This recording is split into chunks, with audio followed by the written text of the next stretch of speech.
So far, I've really liked where Disney have taken the Star Wars franchise. I liked Rogue One and loved both The Force Awakens and The Last Jedi, even though they both seem to have divided fans. So now the newest film in the ever-growing franchise, Solo: A Star Wars Story, has finally arrived. It's time to review it.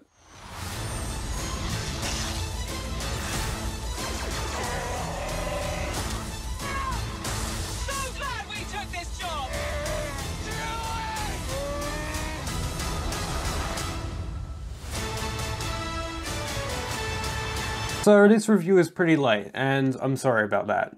The weekend I saw Solo, I had a bad cold and a really sore throat, so I wasn't able to record anything, and the next weekend I had to study for exams. And I still have some exams to study for, so this review is going to have to be pretty short.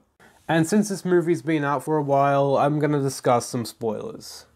So, I wasn't really excited about Solo, not because I hate what Disney is doing with Star Wars or whatever, but because the movie had two really talented directors, Phil Lord and Chris Miller, who were behind the Lego Movie and the Jump Street movies, but they got fired. So now that Solo is out and I've finally seen it, it was exactly what I thought it was gonna be. Not great, not terrible, just mediocre if I'm honest. Let's start off with the positives. Overall, the performances were pretty good.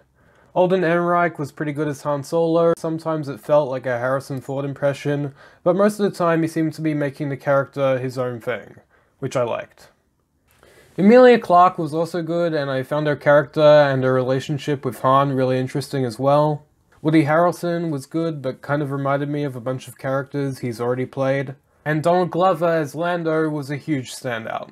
You could argue that he was just doing a Billy Dee Williams impression, but I think he nailed it. And Paul Bettany was fantastic as the villain.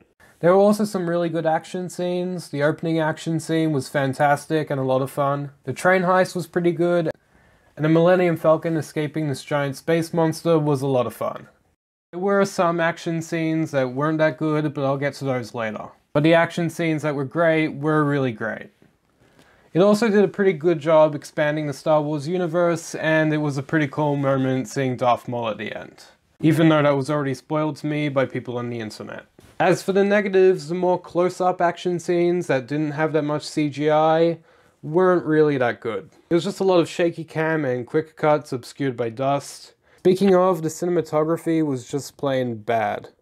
Nearly every shot in the movie was either obscured by dust or was in the dark. That might be due to reshoots and the budget, but it was so distracting throughout the entire movie.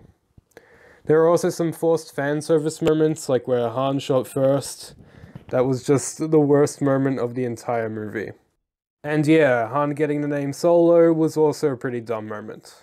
Overall, Solo: A Star Wars Story was fine. I know this review might be a bit controversial because lots of people actually seem to be enjoying this movie, and if you loved it, that's great. I'm honestly glad you enjoyed it, but in my opinion, it was nothing special, and I don't have much interest in seeing it again anytime soon. I'm gonna give Star Wars: A Solo Story a 5.9 out of 10. Anyway, that's what I thought about Solo: A Star Wars Story. Thanks for watching, I really appreciate it. If you want, you can follow me on Twitter @CinemaGeekYT, leave a like and subscribe for more videos like this one.